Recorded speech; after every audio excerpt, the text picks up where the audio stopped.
Hey guys, welcome to podcast 8, Tales of a Non-League Referee. Referee! Ref! He's offside, ref! Come on! Referee! You absolute wanker. Oh my god. Yeah, referee. We're going to talk about football refereeing today in this podcast. It's been a long time coming actually. I announced a couple of weeks ago to people on Instagram. I was like, right, we're going to do this refereeing podcast, and quite a few of you got in touch and asked, to ask a few questions. And in fact, I put something out on Instagram this morning, and I've received a couple more. So this podcast is going to be basically answering questions about refereeing, football refereeing. But we'll come on to that in a moment. But as always, let's just sort of take in the surroundings. It's midday here in Southsea. I'm up in the loft.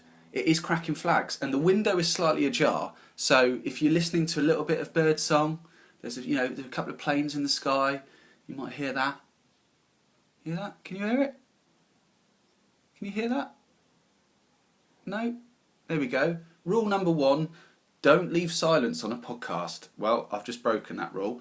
Anyway, hope you're all good. Hope you're all well. It's been half term this week, isn't it? For those of you that have got kids, it has been half term. Maybe you're a school teacher listening to this and you're thinking, yeah, I've had half term.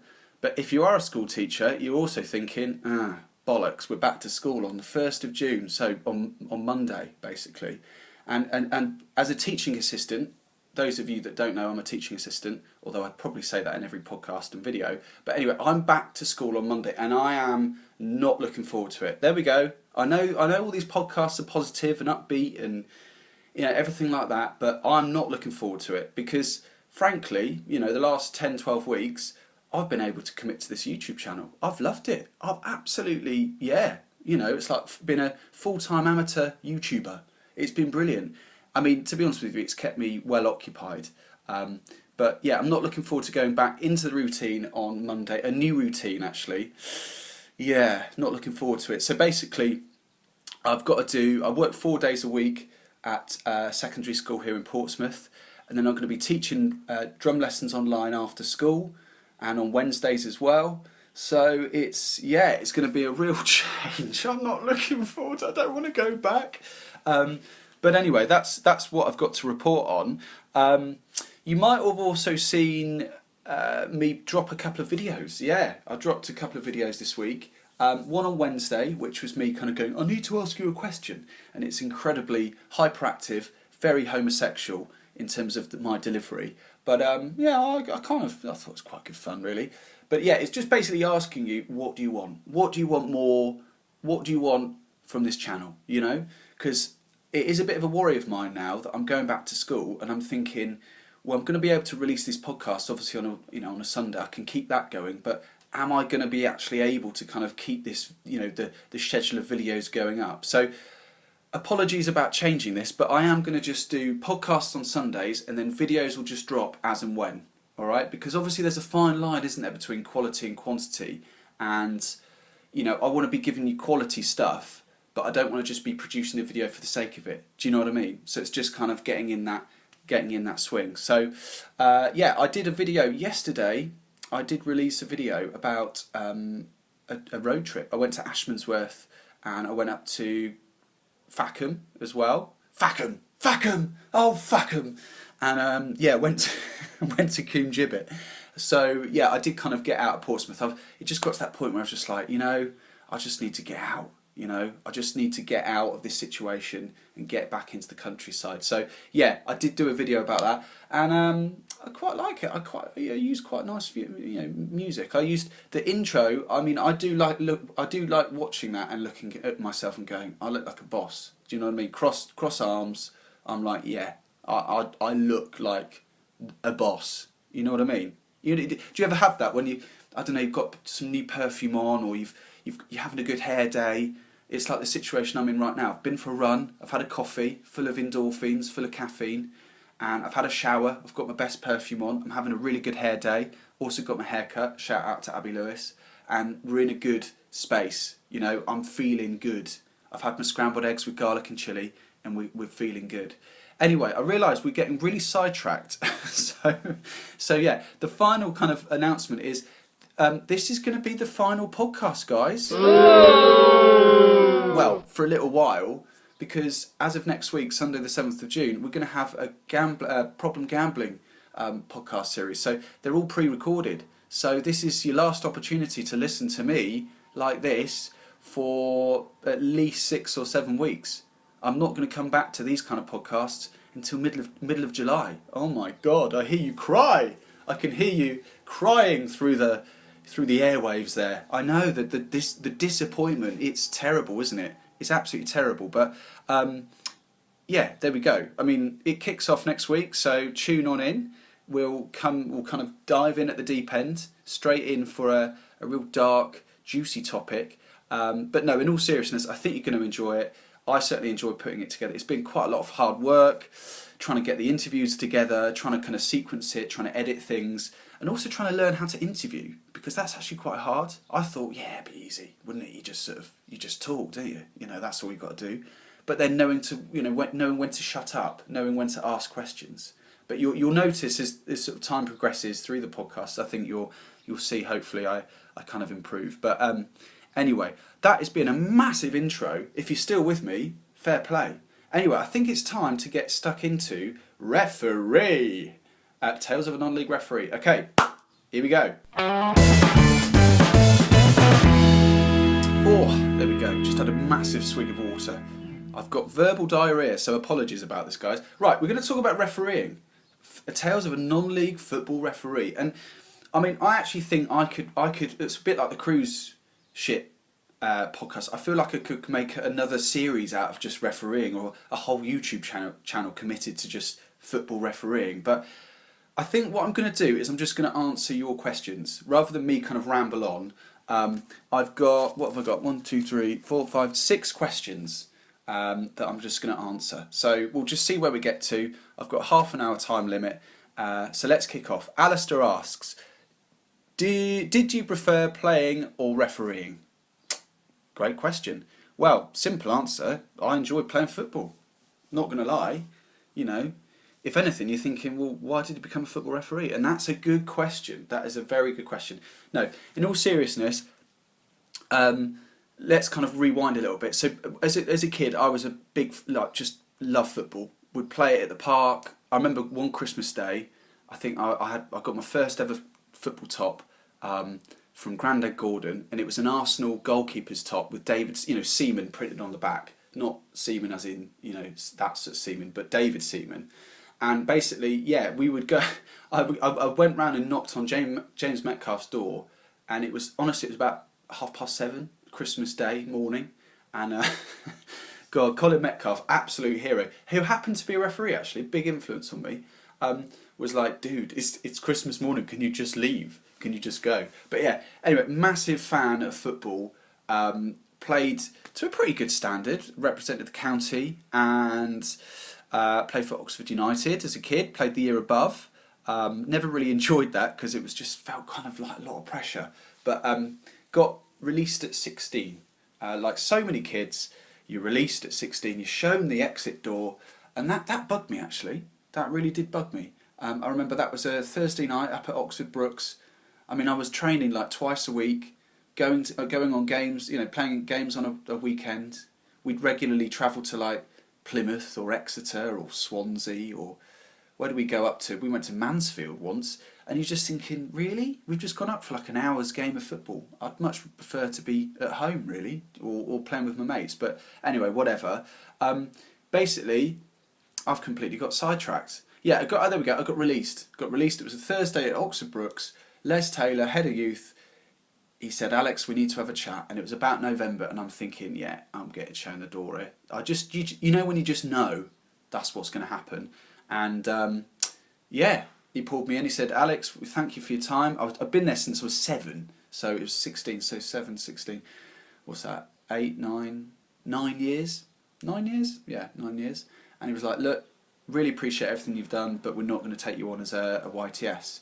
And that was shit. That felt like absolute crap. And just it was like a 5-minute meeting, and after all that, he's like, we can set you up with a trial with like Cheltenham or another team. And I was just like, nah, just left. That was it. Didn't even say goodbye to anyone, just left. So that was a real kind of bitter moment, actually, and for many years that really bothered me.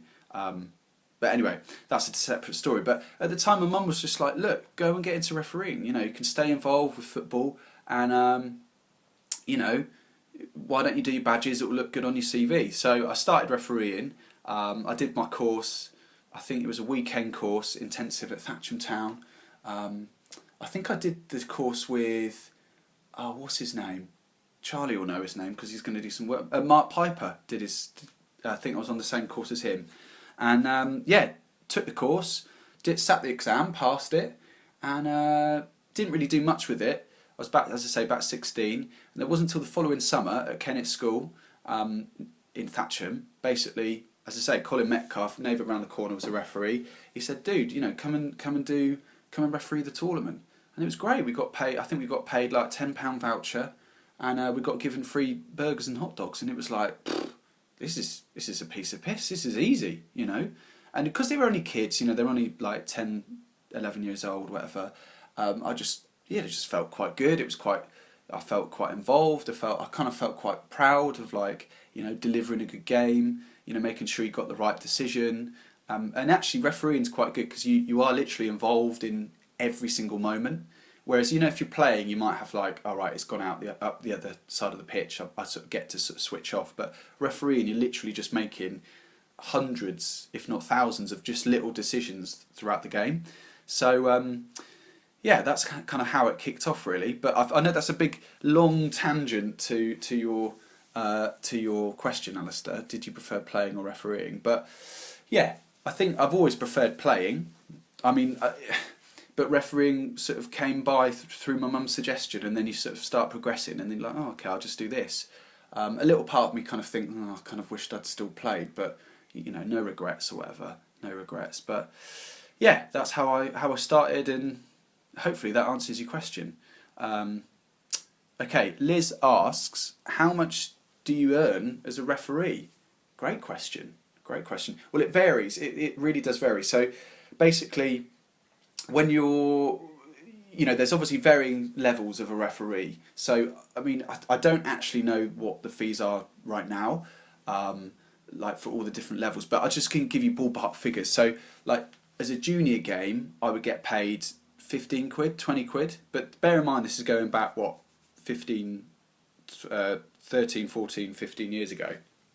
But yeah, you get paid 15 quid, 20 quid, which again, 16, 17 years old, that's great. I mean, I had cash coming out my ears because I'd do like a couple of junior games, and then I'd referee in the week at like a 6-a-side league. So you could, again, pick up like 25 quid or something like that. So pretty decent money for receiving a load of abuse. Then Sunday Parks football, I think, again, don't know if it's gone up, but it's about 30 quid a game. So that's, Sunday morning adult fixtures.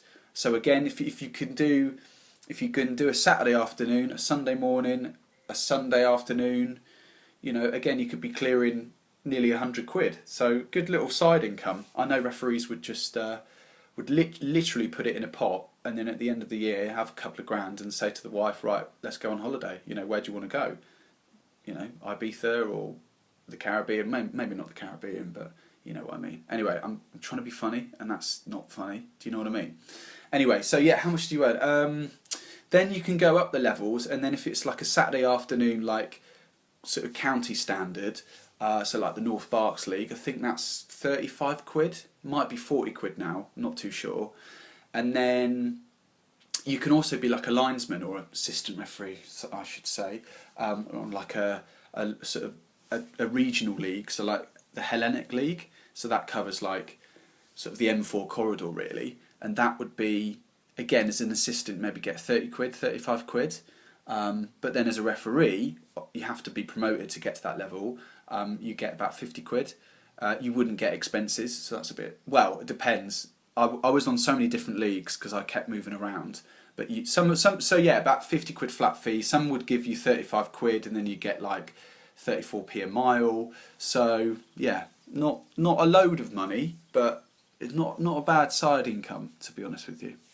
Hopefully that answers your question. Oh well, actually, whilst I'm at it, yeah, the higher up you go, I think the conference referee will earn about 90 quid, 100 quid, again, plus expenses.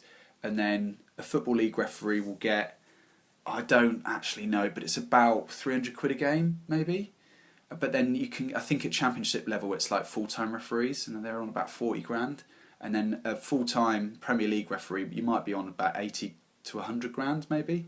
So it's not bad, not bad. And I think they say 1 in 1,000 people at 16 will make it as a footballer. It might even be more than that, 1 in 10,000. But 1 in 100 referees will make it. I think that was the stat that I was always told. But there we go. I've fallen by the wayside because I've given up. Anyway, next question. Jonny asks, what was the best game you refereed?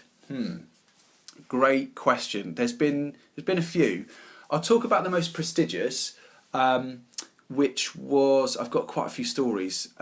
I've got loads of notes here. I've got my highlighter out, and I'm just like, where am I looking? Which one am I looking at? Okay, so yeah, what was the best game you refereed? Best game I refereed. Obviously, you can take that in different ways. So I'll take it as like the most prestigious for me. What made me feel the most proud. So it was Chelsea versus Man City ladies. It was in the FA Women's Cup. It was a few years ago.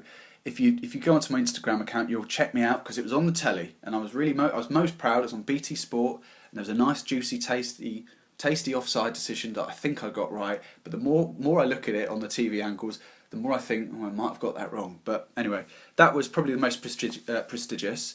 On that note, Emma Hayes, the Chelsea manager, wanker. I can't stand her. She is the biggest dick there is in football, certainly in women's football. I can't stand the woman. She's just egotistical, and she's probably going to get the England job, the England women's job. But they talk about like men being sexist, but she was sexist to us. She was like objectifying us, and all that kind of thing. So not that I'm bitter or anything, not that I've got an ego problem, but she was horrible. And actually, on that note as well, whilst I'm bitching, because this is the thing about refereeing, it gets quite bitchy and political. Aluku, I think her name is. She is, again, former Chelsea women's player. I think she went to Juventus. She's a dick as well. She's an absolute dick, an absolute douchebag. Horrible to referee, and would just give loads of abuse. And I'm just looking at her, I'm just thinking, you're shit.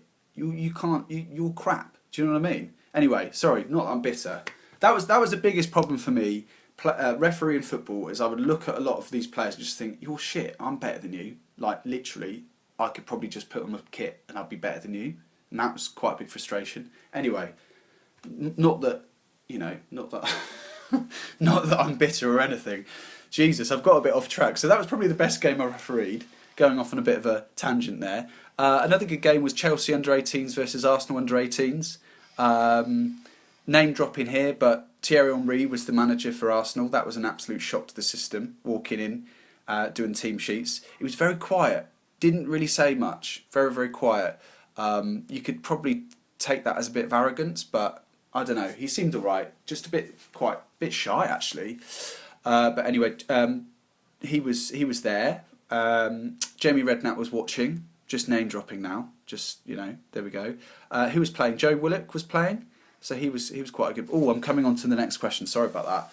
But yeah, that was probably one of the best games in terms of prestige. But there's been loads of non-league games that you've refed in front of big crowds, like Dulwich Hamlet. There was good 1,500 people there.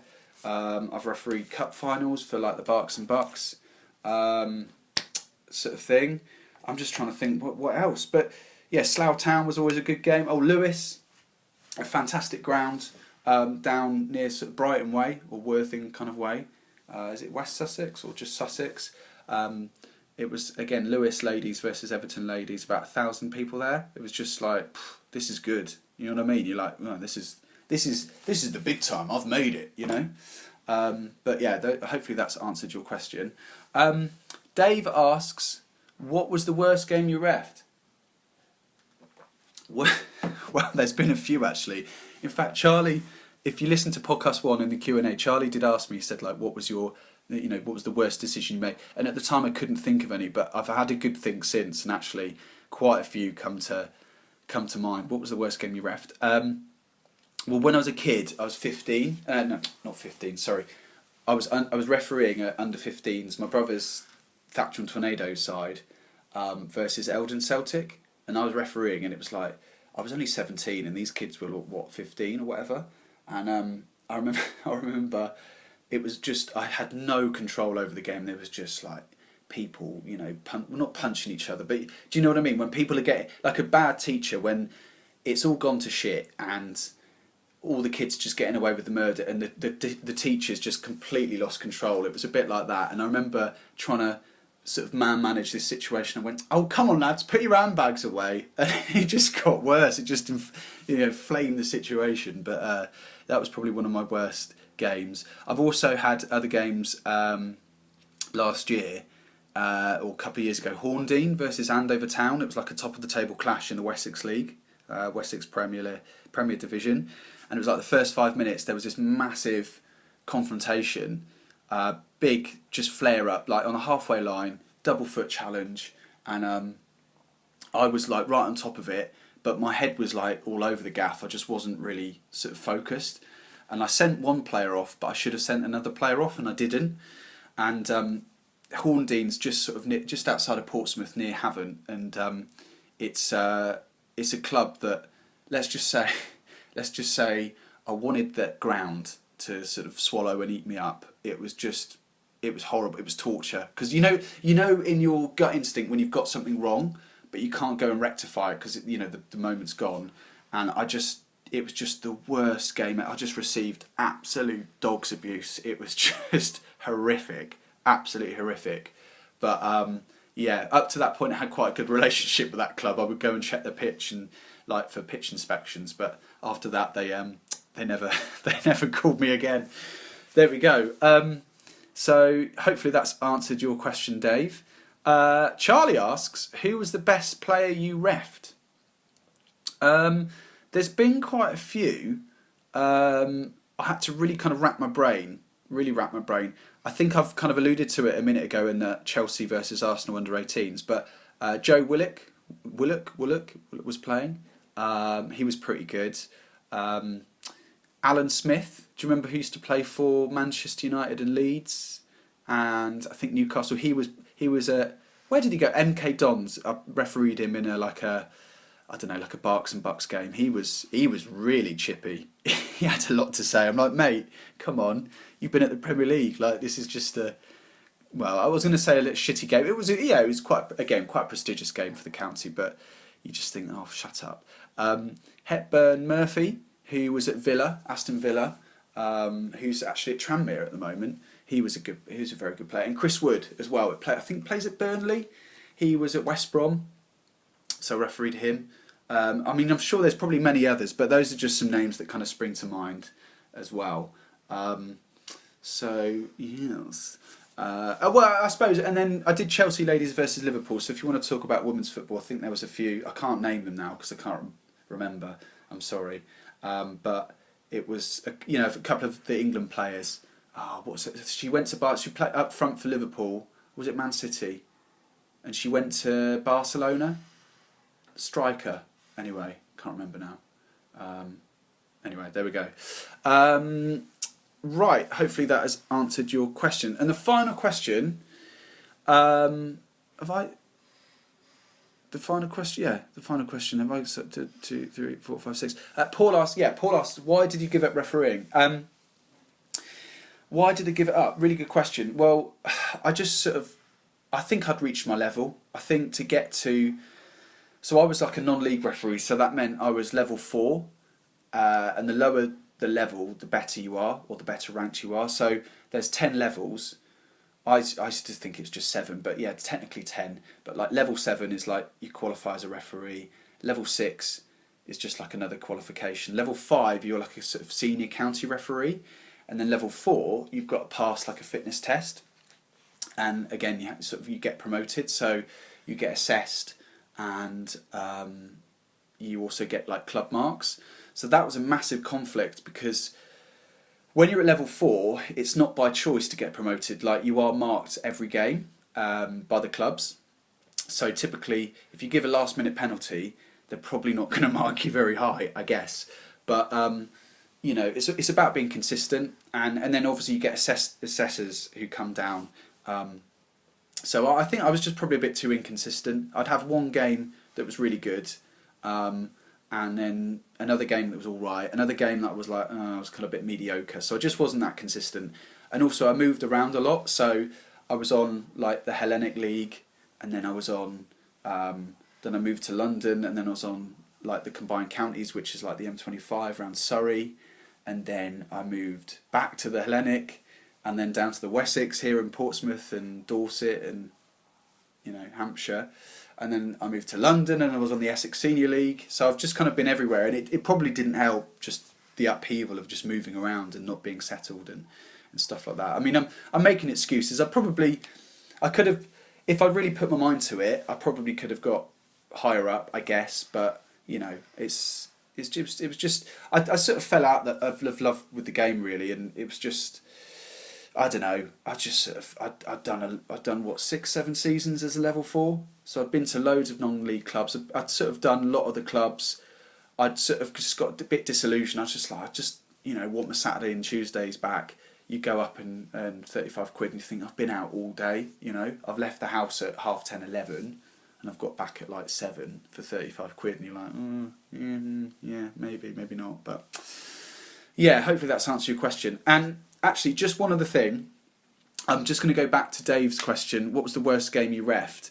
And this is just a little tale to finish this podcast. Basically, I've actually got 2 points. One was in Leeds at a youth game when I was at university, and it was a Sunday morning like youth game, and I had to get the bus. It was on an absolute shithole part of Leeds. I can't remember whereabouts, but it was a shithole. I remember I booked a player, and they were only about under 13s or 14s, and it was just like, especially up north, the game is different. You know, they kick lumps out of each other, and they would just get up and be like, oh, you know, let's play on, ref. And you'd be like, what? You've just killed him practically. Like, it's got to be a red. And they'd be like, no, ref, let's just play on. Anyway, I booked this player, and after the game, I mean, he had a lot of challenges. You know, there was a lot of bad tackles. I just fed up, so I booked him, and it was just like there was a gasp amongst the parents. And afterwards, his mum came up to me. She had 2 kids, one in a pram, one sort of toddler, and no word of a lie, they were throwing stones at me. I had to get my bag. You know, there was no change rooms. I would get my bag, and they were pelting stones at me, and the kids were throwing footballs at me, and I was just like, why am I doing this? What is this about? Oh my god, that was probably, I wouldn't say the worst game, because I thought actually I did all right, but probably a bad experience. And there's one other story as well. God, I feel like this is, there's definitely more to kind of talk about this. I'll definitely come back to talk about refereeing in the future.